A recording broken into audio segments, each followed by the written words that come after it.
Hi. Get some of those fancy speakers and the whole thing, huh? You're going to sound a hell of a lot better than me on this. So fancy that I needed my 15-year-old to show me how to use them. Well, I've got an IT guy standing by just in case, you know. Well, I feel very honored that you would even dedicate those amount of resources. Thank you very much. I don't want to mislead you. He happened to be in the next room anyway, even before we started. But it's a gift that keeps giving. I'm actually the IT professional when I go to my folks' place. You know, I had to help them with their copier, their scanner, and show them how to do basic stuff. So it's just like a generational thing.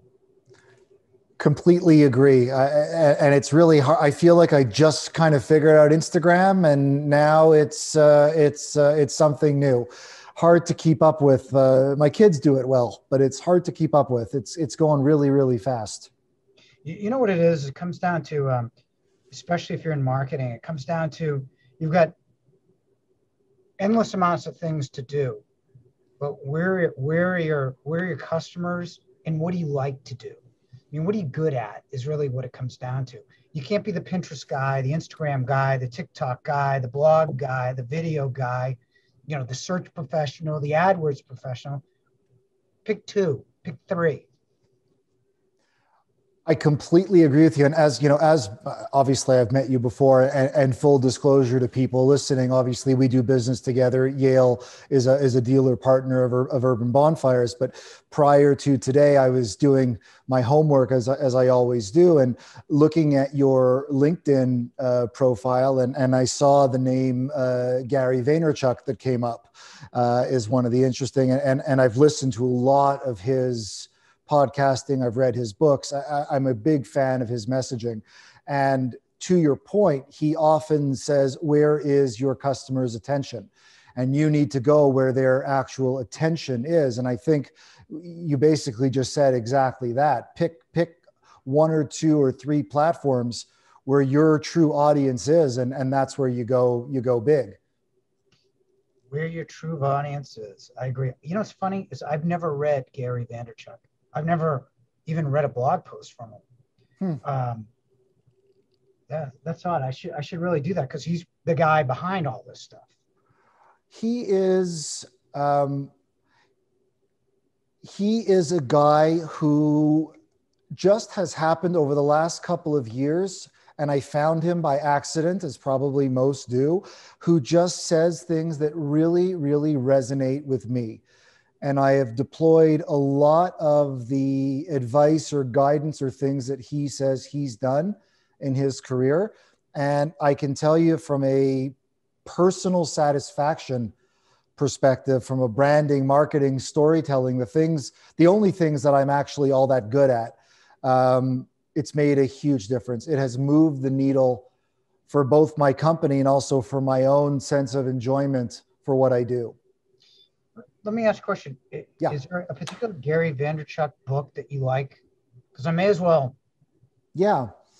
My favorite book that he has written is called Left, Right Hook. And the idea of that behind, obviously a boxing term where, jab, light, and then really, you clobber. Yeah. And the idea he put into context is he thinks that one of the great mistakes made in the usage or deployment of social media is we go on and we ask and we try to sell right from the get-go. And his message is give. And once you've established this idea of giving to the community, giving content, these things, then you're in a position to ask. And that's what that right hook is in that analogy. You know who you might like? The guy who turned my career around, I think, is Marcus Sheridan. Marcus wrote a book called They Ask, You Answer. And his story is he's a big HubSpot guy. Mm-hmm. His story was he started a pool company and then the Great Recession happened in 2008.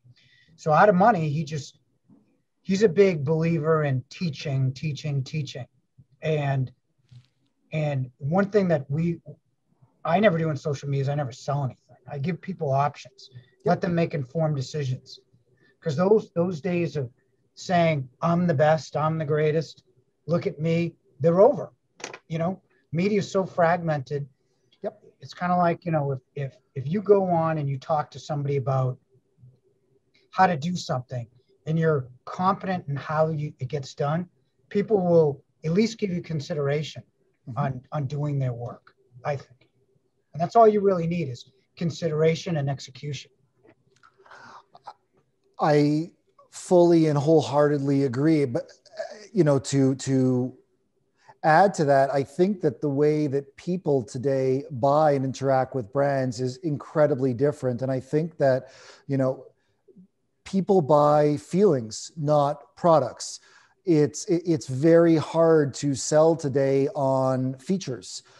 And it's what I talk about, and you know, all the time with, you know, it's not about, you know, the gauge of 304 stainless or the BTUs and all these things that the average consumer really doesn't know. It's not what's moving the needle. I believe it's the attachment to principles and story and all of the things that, anyway, I'm sort of jumping around, but you know, it's a very good, I think it's a great segue into something that I wanted to talk to you about. Sure. And, or before I do, maybe get into this, I would love to hear a little bit of your personal story. Now, I know I've read quotes from you, you know, that you started cleaning light fixtures at 7 years old in the store, and it's one of the reasons you don't sell them anymore. But I know this is obviously a family business, and there's a lot of history here. But can you tell me, just at least in a brief way, a little bit of the Yale and the Steve story, please? Yeah, you know, it's funny because the story of Yale changes with every funeral and wedding or any kind of get together. You know, I originally thought that my grandfather started in 1923. And then I'm thinking, how would he have done that? He would have had to been X amount of years. And he was a Polish immigrant who didn't know English. So the story was he started working at Yale around that time, 1923. And then in 1932, put all his money into buying it. Now, 1932 wasn't such a great year for anybody. You know, it was the Great Depression. So I think I like that story a little bit better than just starting it, because he took a real gamble. So it passed on from my grandfather to my dad, and then from my dad to me. And the three of us couldn't be more different. My grandfather was a very funny, gregarious guy.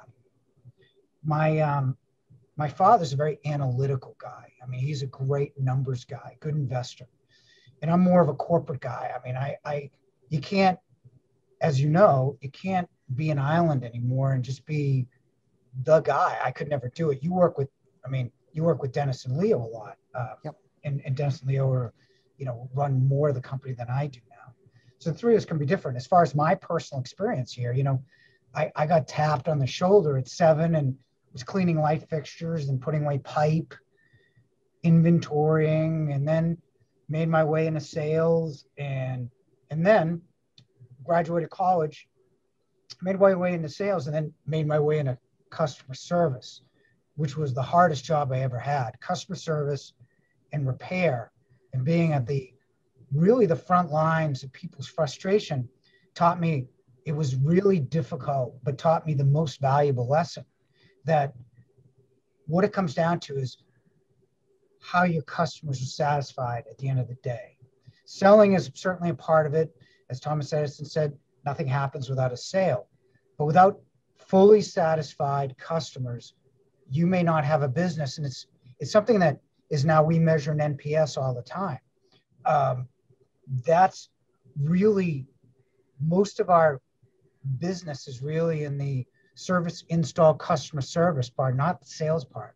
Sales only maybe represents 20 to 30% of the overall. The rest is all fulfillment. And that was probably the toughest 6 or 7 years of my life, of going from sales and then learning the ramifications of that, getting the company more into fulfillment and repair. And there are much better people doing it than me now. But that was a really tough pivot for me. Yeah. But that's really, Yale's grown since then. But really it was my grandfather, dad, and then me. We are three very different people. I've read recently, or actually, you know what, let me even take a step back, because I think it speaks very much to some of the points that you've just made, and this idea of generational shift. And I guess I'd like to give you a compliment. Obviously, as you know, I have spent the vast majority of my last 3 years traveling and meeting with arguably the best of the best luxury appliance retailers in North America, kitchen and bath, trade shows. And I am someone who is very sensitive to messaging and environment. And the first time I came to Yale, and I actually remember when it was February of 2019. I flew down to Boston for the day, and it was a snowy, cold day. And I walked into your showroom in Dorchester to meet Dennis. And as I was presenting, I don't know if you remember this, but you happened to walk in and you sat in on about 2 or 3 minutes of what we were talking about. And I could tell at that point that you deeply care about the different products and brands. I think I got the sense that you left decision-making in the hands of your people, but that you really wanted to have an understanding and a deep care for the partners and brands that came under the Yale umbrella.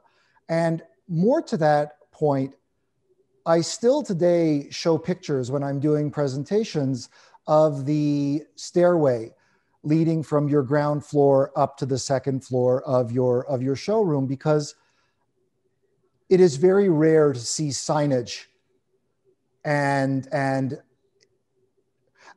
how important the meaning of things are to you. And I wrote down I probably took 30 photographs that day, but you walk into a luxury appliance, arguably one of the best in the US, and showing signs that show tremendous vulnerability and humanity in things like, take the extra step every time, or going above and beyond every single time, or even to the point of don't do your job, do the job. And you have these things everywhere, dozens and dozens of them. And personally, it really resonated with me. It spoke to the idea that even as a manufacturer coming in, these are the types of people that I want to do business with, because it represents the way I think people should be treated and the way I try to instill values in my team, myself, my kids. It really resonated. And I just wanted to call attention to it because I think it's special. Yeah. You know what it comes down to is there's a lot of that type of messaging. And, we talked about it before the call. I mean, storytelling and messaging is all great as long as the execution is, right? I mean, if you take a look at some of the worst transactions you've ever had, it's typically, I'll give you an example. Please. My airline flight was delayed, going home. I have a 4-year-old. Mm-hmm. So it was delayed from like 7 to 10:41. Now I remember at one time this airline did the same thing and then went back to the original time. So my dad nearly had a heart attack driving me to the airport. And then another time it was like, if they canceled the flight at 10:41, mm-hmm. And when I tried to get a flight, I couldn't get a flight on for like 5 days. So we look at that, and all the, and I'm not here to pick on the airlines because they have their own set of issues, especially now. But really what you try to do is make sure that everybody is empowered to do what's right to do for the customer. Because really what it comes down to is your business is not going to be around without two things: good people in the organization who do the right thing by the customer. Yeah. And without those two things, you're not going to be around in the short or long term. If you take a look at some of the best cases of say like a Sears that actually had 2% of American GDP in 1950.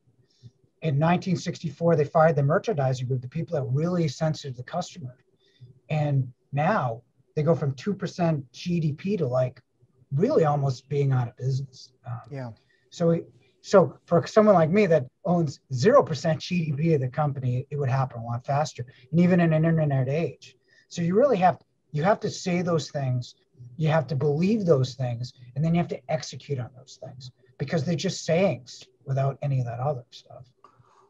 Well, I agree, and I would say to you, I guess, as in a complimentary way, even more challenging in a business model where much of the pricing structure is controlled in many ways by the manufacturer. A lot of companies have historically been able to differentiate through pricing, through things like this. But as we know today, in most cases of luxury appliance, there is a very tight control on pricing. So pricing as a differentiator, almost impossible to do with the types of brands and certain things that you offer. So it has to be, in order to stand out and add that level of value and be that generational, it almost has to be that defocusing from product and focusing really entirely on the customer experience in the way you've just described it. Yeah. Well, if you're selling tangible goods, even cars, there's different colors, different leathers, different sport interiors, and each dealer gets their own. My urban bonfire isn't going to be any different than anybody else's. So really what you have to do is you have to take that tangible product and make it intangible, right? And by being intangible, one of the things that we did 12 years ago is we stopped advertising.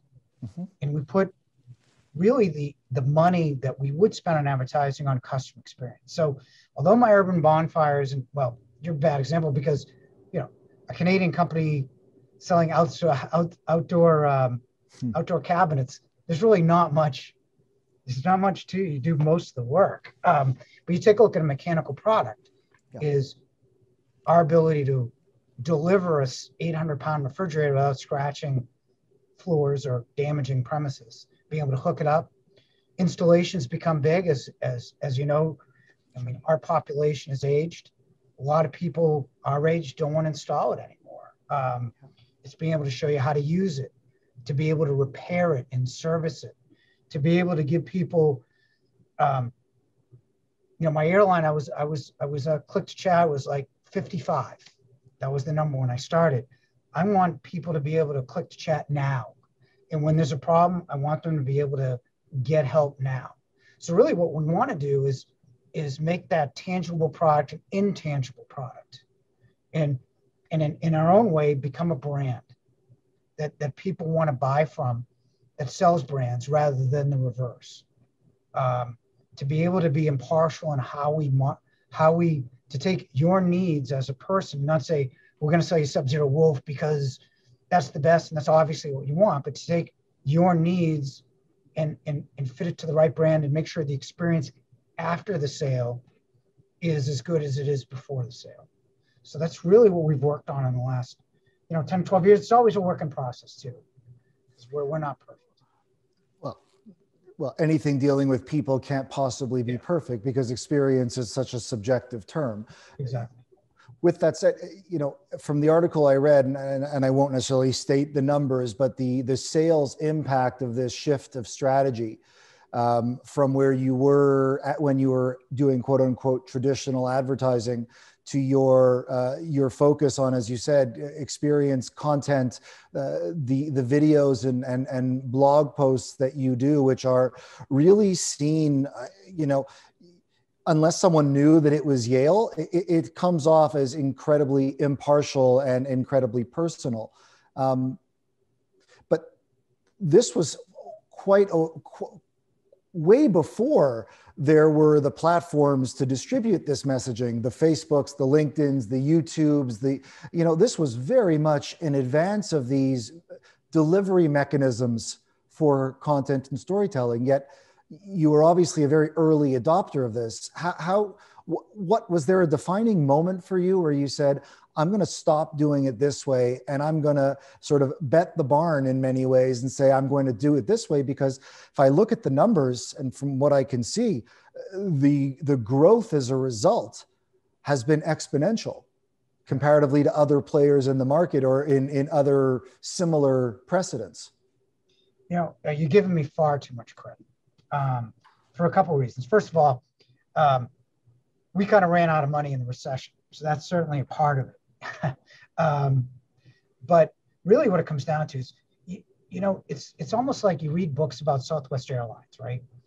And there's books on their HR and Colleen, how instrumental HR was in their development. And then there are other books, there are ops books saying when one of their manufacturers couldn't make the jetways, they made the jetways themselves because their ops people were that good. And then you talk about Herb Kelleher and how he infused that whole spirit of fun yet competitiveness, in the fact that when he said something, he shook your hand, he actually meant it, and they never had any labor point of views. Blogging and social media is a part of it. But without guys like Dennis, who you talk to, yep, and Leo, who runs ops, and George, who runs fleet, and Tim, who runs customer service, and Robin, who runs customer service, and Mike Saraf, and all the guys in the warehouse, none of it, blogging by itself it's an exponential form of average of reach.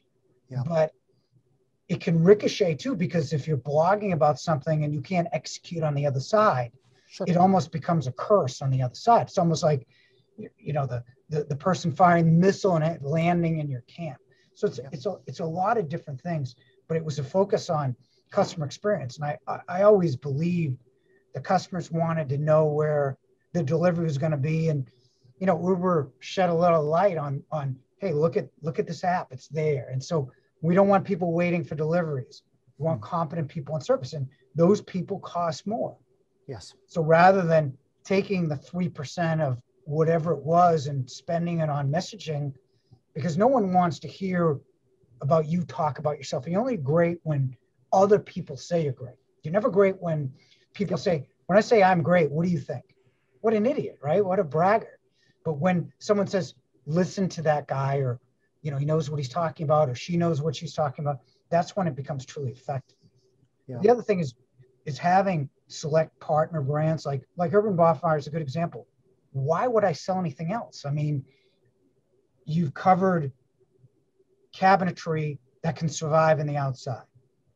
So already 90% of the possible options are gone because we're in Boston. The only thing worse than Boston, maybe Montreal, is where you guys are based. It's like, yeah, I said, I go, you look up marine grade steel, and there's no such term. So you never really quite know if that steel lasts. But who better to trust than somebody from Montreal making outside cabins? Crazy. So really, you talk about different brands that are good for different reasons. And we only partner. The average appliance store is like 100 brands. I think we're at 30. Yeah. And they're all the best brands because, again, sitting in that customer service seat, what's the use to me to sell something just to have it blow back on the other side, because it costs money running service. Yep. So that's it's all part of it's like we have our year-end meetings, and I always end with the same thing. A quote from a staff member that kind of hit me at one point. And I always say, if you're sitting here, you're important, because everybody is. The person, because we don't have a brand. It's what people think the brand is, any more than you have a brand. Yep. So that customer service person who's taking call from a customer, they're the brand in that customer's mind, or the person walking in as a tech, or that delivery guy who, all my competitors pay minimum wage. It's insane.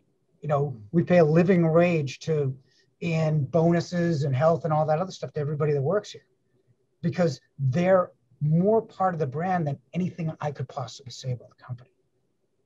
So social media is part of it, but it's everything that goes with it too. Do you execute on your promises? And we spend money trying to execute. Well, it's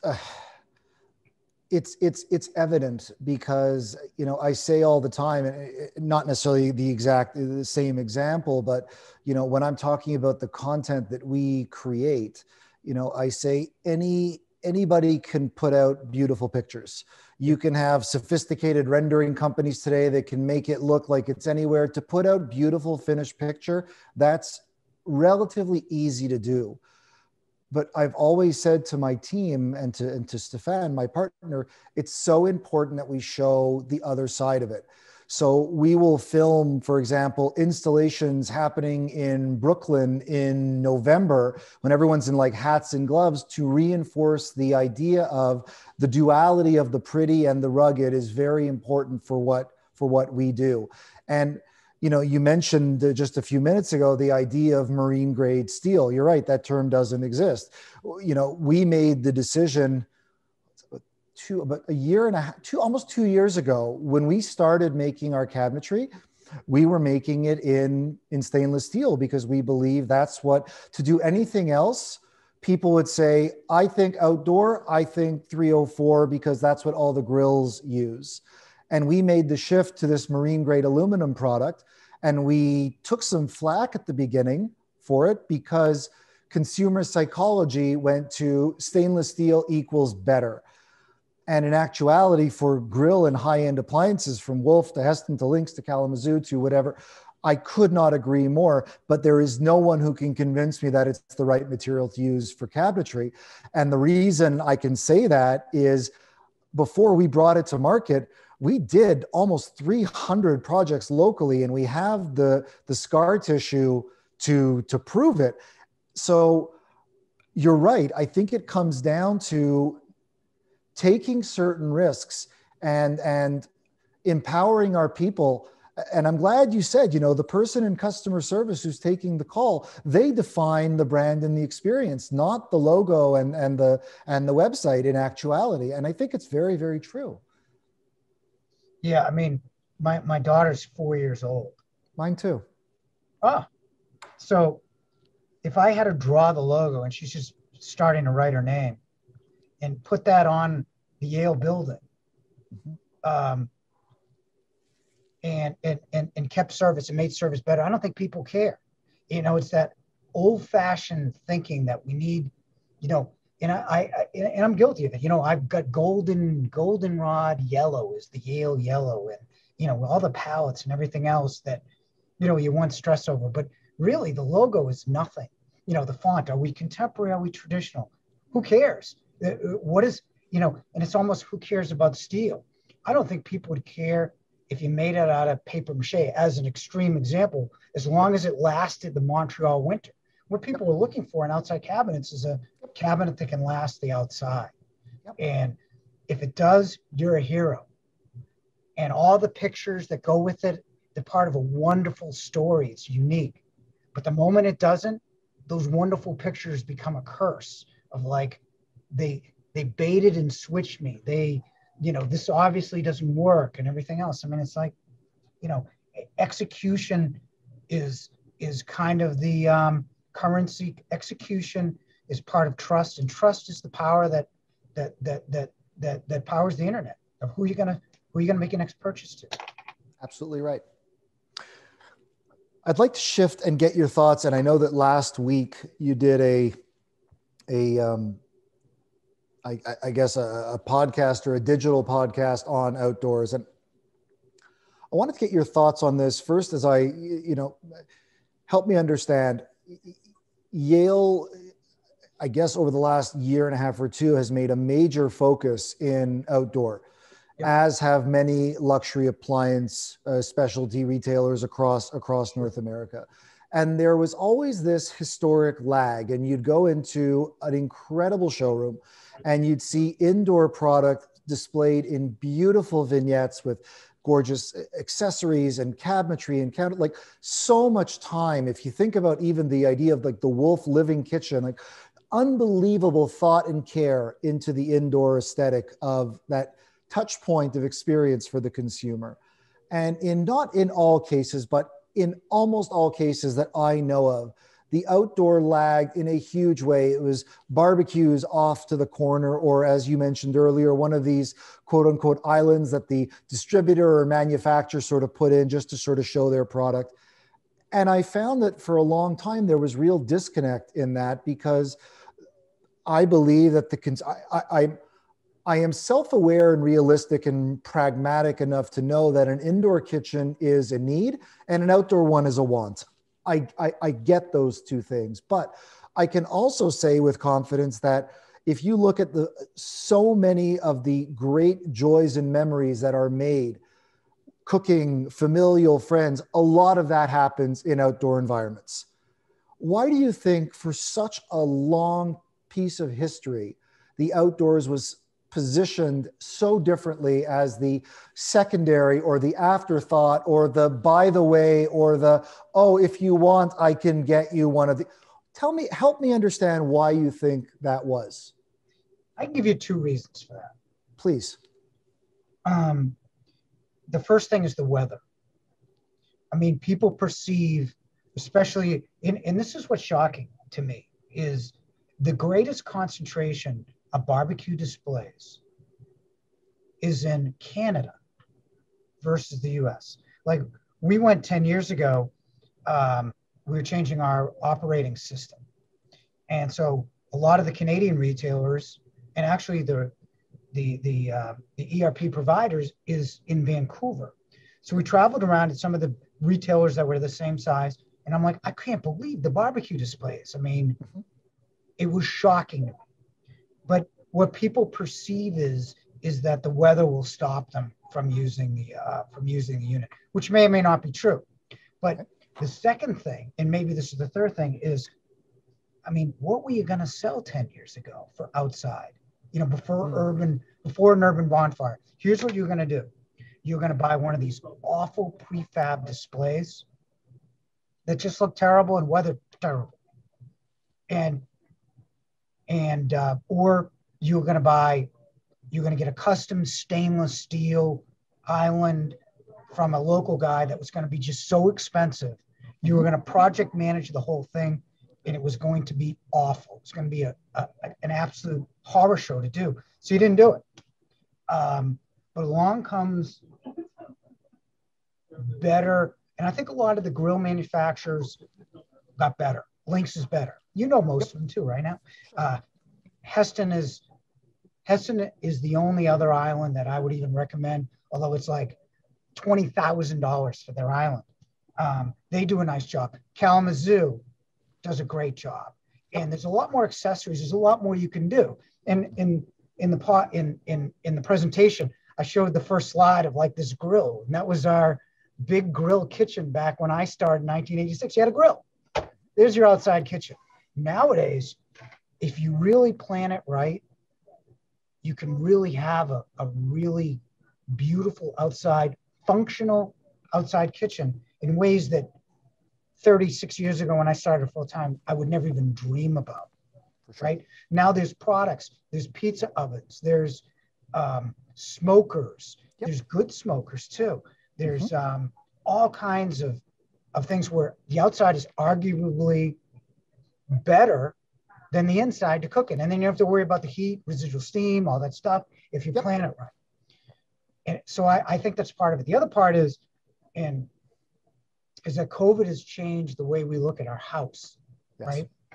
Not just outside kitchens. You know, one of my friends is a pool guy. His leads were up 700% year on year. Because we're not taking our fancy European vacations. We're not spending money on anything but our house. So right now, can we put that $15,000 and have a fully functional kitchen? Well, you know, a urban bonfire kitchen is $7,500. You put some nice stuff in there, you can have something really functional at 20. And I think a lot of people are looking at return on investment from housing, how to make their living space better. So I think a lot of it, but I think once we get past the weather, I think that the outside has really helped from a product cabinet. You're a big part of that, obviously, where it doesn't have to be this kind of like, what do we do now? Who do we get the cabinets from and everything else? Which it's a lot easier and a lot more convenient, a lot less stress for you to put something outside your house. I agree wholeheartedly with both or all three of your points. I would, if I can, I would add to it because I think it's really interesting. I think one of the historic lags in this has been that for a very long time, women were somewhat excluded from the outdoor cooking category. There was this preconceived notion in marketing and product development that heavier and bigger was better. And this, almost man make fire, man beat chest, caveman sort of thing. And, brands that you've mentioned just now have over the last several years really introduced features and benefits and colors and aesthetic that has now not only, it has welcomed women into this category. For a very long time, they felt that it was not really part of. So I think that's been a huge factor in this. I think they make it easy, but let's put it this way, right? Yeah. Our sales staff is now 50-50, men and women. But let's not give males credit. I mean, it is phenomenally a lot easier to grill than it is to put a recipe together on even a gourmet wolf wallop. Of course. So we're doing the easy thing. We're kind of like doing the default. But I agree. I think the outside category is way more exciting than it used to be, because it can be a real category where you can actually add value in any weather condition and with just a little bit of planning. Yep.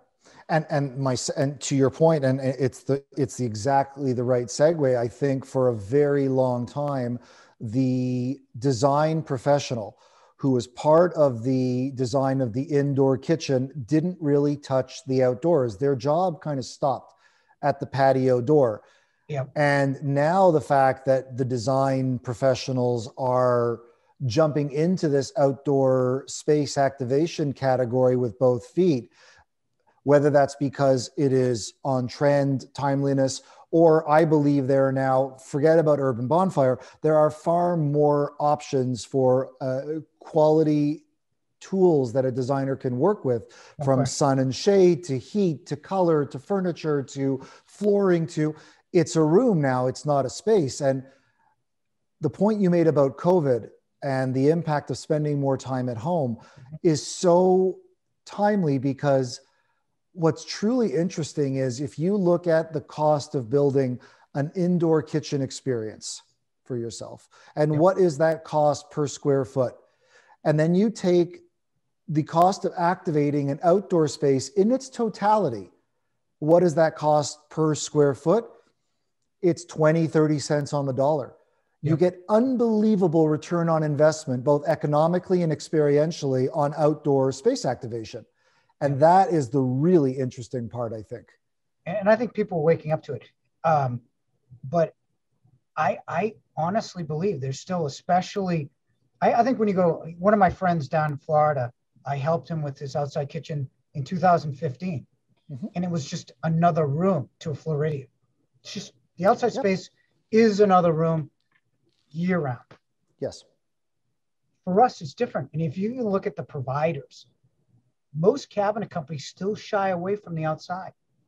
Still do. They don't know about composite materials like Decton to put on top of it. They don't know about how to implement it, where you start and everything else. So it's really incumbent upon us to teach the design professionals in the community of how to plan one of these things, because the first, my third slide was, who's going to do your outside kitchen? Yeah. Let's get it planned out first. And when you look at it, and you guys were a big help there as well. When you look at it, here's how you plan it. Now you can do it. Now you hire the people based on what you plan, because here's how you plan. So it's still, north of Mason-Dixon or wherever that imaginary line is, it's still kind of difficult for a person to get it done properly, I think. One of the things that I was trying to solve with our system was the traditional fragmentation that the consumer would need to go through to get their kitchen built. They could come to Yale or Luxury Appliance and get tremendous expertise in the appliances, access doors, this is what you need. But when it came time to actually build the frame, the mason, the Duroc, unless the consumer was working with a really experienced person or firm, really hard to find, it was unbelievably fragmented and a real pain in the ass. And that to me was one of the reasons why this category lagged behind. You could go to a K&B who would help you execute your kitchen, installation, countertop, all those things, but where were they for the outdoors? So I think you're absolutely right. That ability to provide that consumer with that full and turnkey experience, that to me is the secret sauce. Yeah, because really what it comes down to, and again, yeah, I always tell people, leave your marketing shoes at the door. Because what it comes down to is if we weren't in the business, I'd say, okay, Ryan, let's plan an outside kitchen. And then you take it before Urban Bonfire, say in 2017, we're not doing it because it isn't easy to do, right? It's not. I mean, who's involved? Is it the landscaper, the mason, the cabinet person? Is it the contractor on the inside of the house? And just because you did the inside, that doesn't mean he or she can do the outside. So it's this whole kind of like I make the analogy of a pop-up and there's 3 people watching the ball fall down because nobody took responsibility for that. But now it's much easier to do because really what it comes down to is, yeah, I want a pizza oven. Yeah, I want a professional grill. I'd like a smoker. Yep. But the moment you tell me that it's going to take 6 months and 3 people to do it in multiple bids, and I've got to manage multiple bids and everything else without a working knowledge of someone to help me, it's not going to get done. It won't get done. And that doesn't mean we're not talking about outside kitchen. We're talking about inside kitchen, garages, or any type of other project, vacation, or anything else you get planned. The moment it becomes over your head or it takes too much time and or money, and you don't feel like that trust or comfort factor, you're not going to do it. Yeah, absolutely true. And you know what? So this is actually a really good point. So when you think about your, historically in your Dorchester store, you took an entire very prime location as you literally are walking in and said, we are dedicating this to outdoor. And then it's a great time. I'd like to talk to you about your new location in Hanover, because very similarly there, where historically luxury appliance has put outdoor off in the less valuable real estate, or even like outside where you made it the first part of the experience when someone walks into your new showroom. That's a major shift, even if it's somewhat understated, or it's huge. It's really saying my prime point of experience, the splash when my customer walks in, is now outdoor. Tell me about the thinking. It's a major shift. Well, that store is very different. It's a bigger store.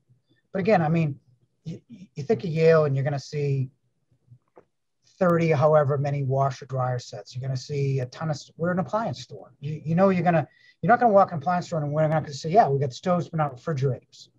Or we have like 3 or 4 or 6 or whatever. You're going to see massive amounts of whatever it is you're looking for. But what you don't want to see, but what you wouldn't expect to see is what we want to show you, because it's interesting. And it'll get people thinking about the outside. Hanover's a bigger store. That's our biggest store. But even in Dorchester, in Framingham as well, we'll have displays in prominent locations because we want people to think about that stuff. I mean, I always, one of the webinars we're going to have is how to make your kitchen unique. Mm-hmm. The other thing is, but our mission is how do we make your house more unique to your neighbors? How do we get you to enjoy your house more? What do we have that's different from everybody else? And that makes us unique. And I always think, everyone talks about brick and mortar dying. And yes, it's ceded more share due to COVID, but I think boring brick and mortar is dying. I think when you walk into an appliance store and you see mattresses, I think that's doom. I think that's absolute doom for an appliance store to do something like that. I want to show people different colors. I want to show them like different textures. I want to show them like a TV in a hood, or an urban bonfire kitchen with a pizza oven with side burners. I want to show them smokers and what a smoker is and why you shouldn't buy just a smoker. Because it'll make it interesting. It'll make more of a appeal to go to a store. If you're just walking to an appliance store, appliance stores are kind of like, for guys anyway, going into a shoe store, it's just not something we like to do. And for women, it's not any better usually. So I want to show you like a Blue Star range, like in blue and in brass, or Fisher Paykel double induction, double commercial burner. And Urban Bonfire plays a big part of that, because you have the cabinets that look good and go on the outside, which is something that, still, give yourself a little more credit, it's not really easy to find. So that's why we did it, because it's unexpected and it makes it kind of worth the trip. I appreciate that. And again, you give us maybe a little too much credit, and I thank you. But one of the things I also realized, and you made a very good point, that just walking into, quote unquote, or the idea that brick and mortar is dying. I think for too many, the term brick and mortar is not defined, that if it's retail, it's brick and mortar. And I think that's a big crock, because you walk into, I don't care where you are in the world, you look into an Apple store and that's brick and mortar, and it is alive and full of experience. And, walk into your store, and I happen to be there for a couple of events, and there are chefs cooking, and this is not just browse, this is alive retail. Yep. And I see, you have chefs, you have people cooking on stuff. It's really, it feels like there is a premeditation to make it fun and make it part of the journey. And it didn't ever feel like you have to buy something today. It's that we want you to welcome you into this campsite of experience. And whether you're buying today or you're buying in a year or two, I want to be part of the life cycle. It's that idea of lifetime value of customer. And without even being able to articulate it, being there, I could feel it. And that's not an easy thing to accomplish.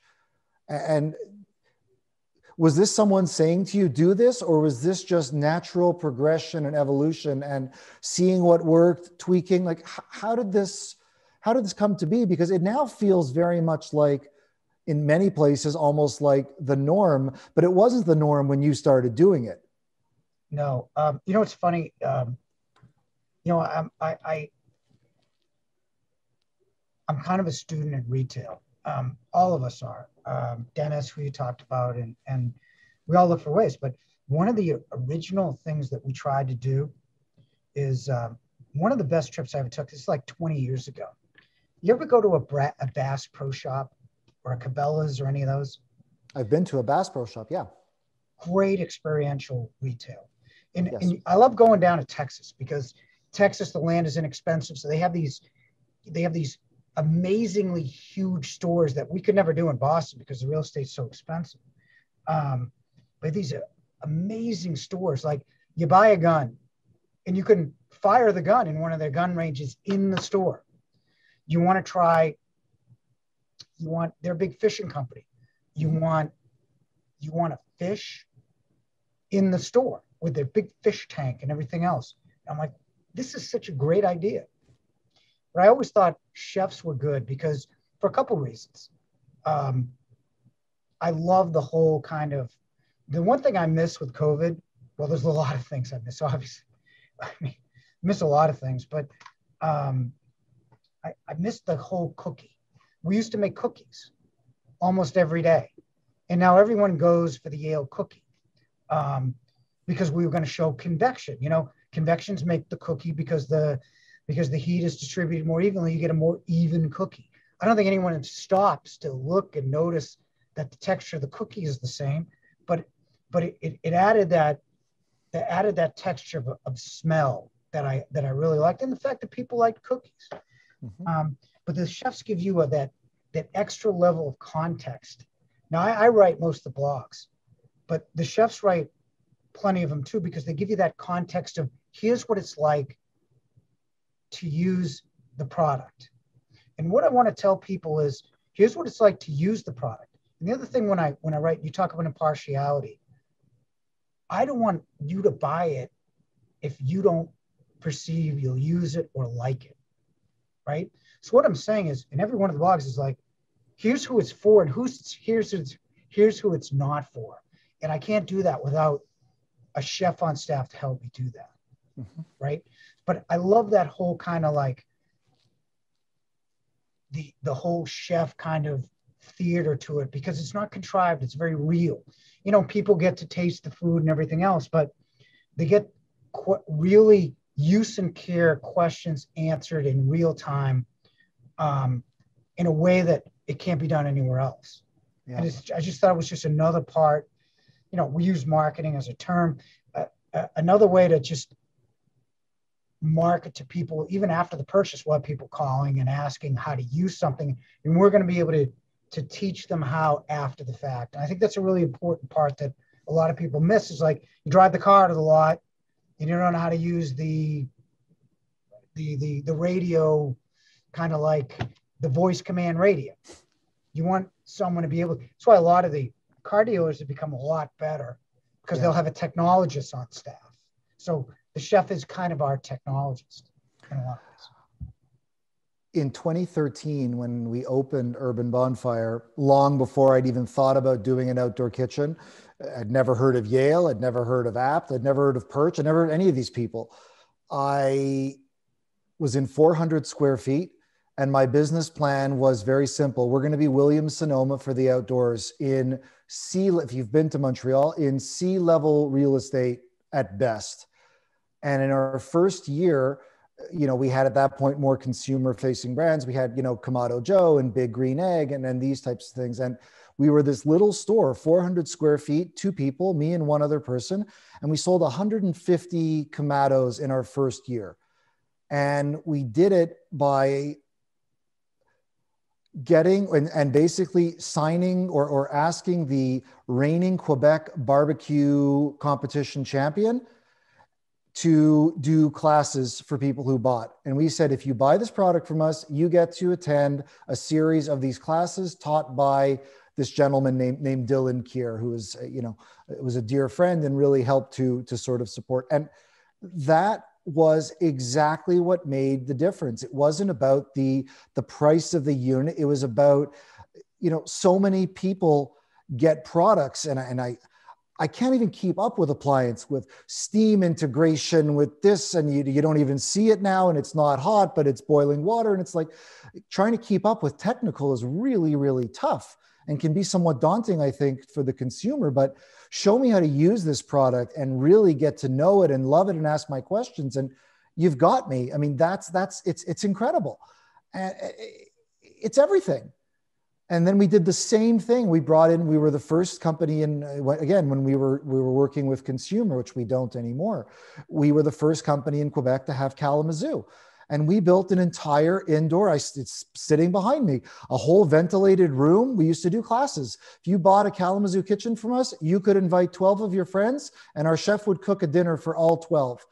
And that's how we built. We didn't spend $1 on advertising ever, all the way through. It was just word of mouth, referral, and just wow them with experience. And it sounds like it's exactly what you've done for decades. Yeah, that's brilliant. That's really good marketing, because again, the Big Green Egg works only if you know how to use it. If you don't know how to use it, again, you know, we've always had chef up until, of course, this year. We've always had demos. Now we have virtual demos, but it's not quite the same thing. That's a brilliant way to do it. Now, again, you look at traditional thinking, is like, you take whatever money that you spend on that chef, you throw it into advertising, you're going to create that same type of loyalty? No, because all you're doing is just doing what everybody else is doing. But you thought different. That's how you built a brand. I never wanted to think about customers. I only wanted to think about clients. Yeah, and I really, really thought about that, you know, even though I didn't have the words for it then, I had the idea of what is lifetime value of customer and how much that is worth. And it's going, like you said, it's the small things that make all the difference in the world. And it's not just that too. It's like, you know, we're on a stage. Let's face it. You know, 20 years ago, if you upset somebody, and I've always been particularly sensitive to it, it didn't really much matter. I mean, in the grand scheme of things. And the grand scheme of things is they'll tell their friends and they won't be your customers, or it'll die out. Yeah. Nowadays, right, the consequences of not being transparent and not executing on what you say are, I mean, it could be devastating, potentially, and it is potentially devastating. 3-4 years ago, chain restaurants, for the first time in forever, we lost share to local places. It was a Yelp effect. And I think it's better the way you have done it, only because you mean to do it. It wasn't part of consumer backlash. It was from really trying to create better customers, which is what we're doing. We're trying to execute on what it is we promised. And it seems so basic, but it's so hard to do. And the bigger you get, it's almost like there's a gravitational pull to mediocrity and dissatisfaction, because you get bigger. Hey, isn't it great? We're bigger. But when the standards are relaxed, you don't have to worry about being bigger for very much longer, because you're basically running in place with more overhead. Yeah, and I get the sense, and again, I've only met you a few times, but I get the sense that you, like me, have, whether with premeditation or in our own subconscious, have built our businesses to create the types of experiences that we would want as customers. No question. And I think that's a huge piece of it for me. I built the business the way I would want to be having this experience myself. Yeah. You're no different from any other consumer. You want the experience to be good.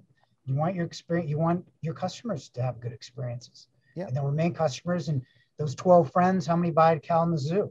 If one of them bought, or even one a month bought, or even for a year bought, a Kalamazoo kitchen is what, 50 to 100 grand all in? Yep.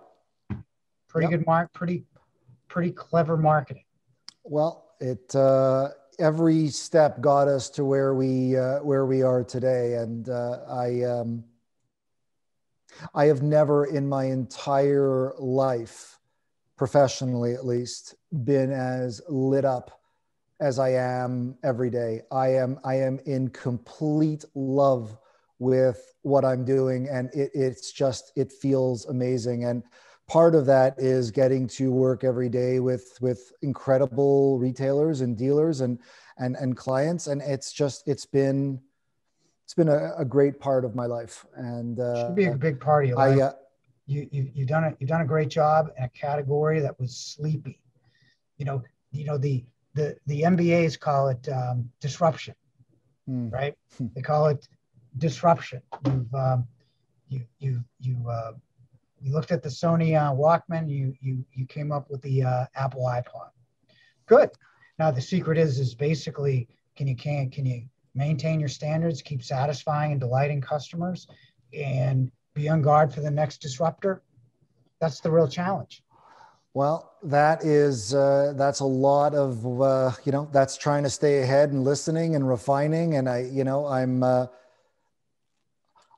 I believe the answer to that question is yes, because I'm glad you said, it's our big term that we've been using this year with our team, is the question of standards, and, creating the idea of a standard of experience and excellence that we are, just unbelievably proud of. And that in many cases is not beating our chest. That's saying, you're right, we were wrong, we're going to fix this for you. And that's as important as saying, wow, we're growing. Showing the humility in things is, I find, incredibly important, both with staff and with customers and with everyone. It makes it real. And I don't take those types of things for granted. It's so much less expensive not fighting, even when you're right. Because by the time you get around to doing it, you're going to do it. So just do it the first time. It's less expensive. Customers appreciate it more. We video all our deliveries. And even when a contractor will damage it after the fact and we have the video evidence, we're still going to help people out. Yep. We're going to do it the first time, right? It's the same thing with you. I mean, what could go wrong in a cabinet that's built for the outside? Really not much. But when it does, you want to say, mea culpa, let me send you some doors. And you know what you chalk it up to? Marketing. You make it a marketing expense. Absolutely right. And we've seen it happen, and you're absolutely right. And it's worked. Steve, I've really enjoyed this. So have I. And I want to just tell you, and again, I don't take it lightly, that you, Dennis, team taking a chance on Urban Bonfire and bringing us in and giving us the type of exposure that you did, it gave us tremendous credibility in the market. I don't take it lightly. It was a huge, huge thing for a company of our size and in our story. And I thank you very much for it. It's been very important, and I won't forget it. I appreciate it. I thank you for executing on it, right? I mean, you still had to walk through the door, Ryan, right? I mean, you still had to build the product. Yep. And Dennis, I love him to death. We've been working together for 20 years, but he's tough but incredibly fair. But for him to give his blessing, it's certainly it's a huge feather in your cap.